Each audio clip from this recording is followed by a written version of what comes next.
Hi again my ever-faithful interweb audience, I have returned. This time with a part 2 to the last video. Again I'll say my ideas, which are my opinion, but for the 7 legends I didn't cover last time, including Rampart.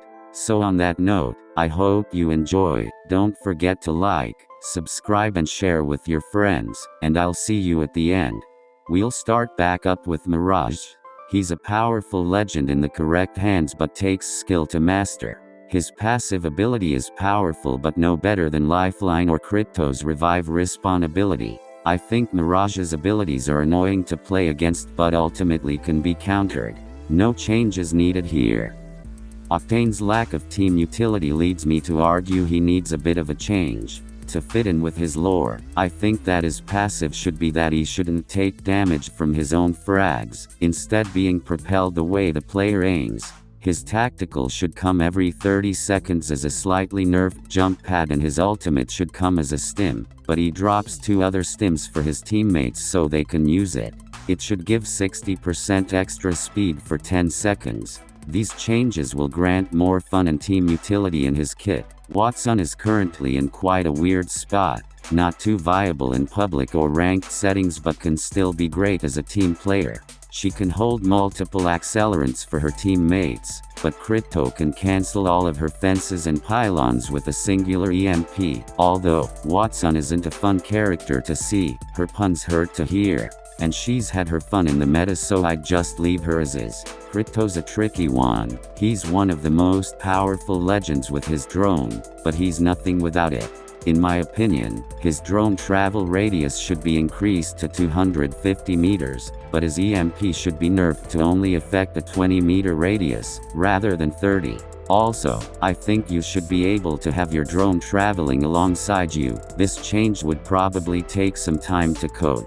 Lastly, I think Kryto should be able to turn off survey beacons and respawn beacons with his EMP, but his EMP charge time should be increased by at least 90 seconds. Revenant is OP, I have nearly 1,700 kills with him so my opinion is quite valid. I reckon his passive needs a buff though, he should climb 3 stories rather than 2.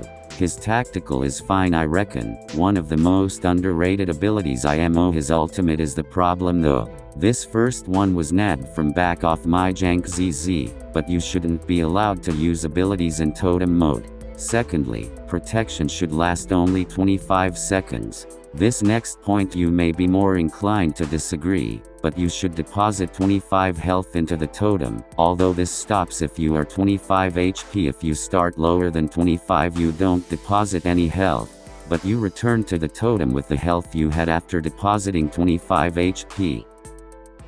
Loba needs a buff, she's bottom of the pile in terms of legends right now. I think her ultimate's distance should be doubled, because an 80-meter radius really isn't that big. It's only useful endgame to be honest. With her jump drive, she should be able to shoot as she's throwing her bracelet, but the landing animation should be kept the same. Rampart is still new obviously, but I'll still post a couple of ideas I have for her. She can be extremely powerful if you can get her gear up, but she'll struggle to do so. On the right teams she can be broken, such as with a Watson, to prevent grenade spam, or a Gibby, he can use his dome whilst you set up amp walls. I reckon they should change Sheila to be able to rotate 180 degrees but it rotates considerably slower.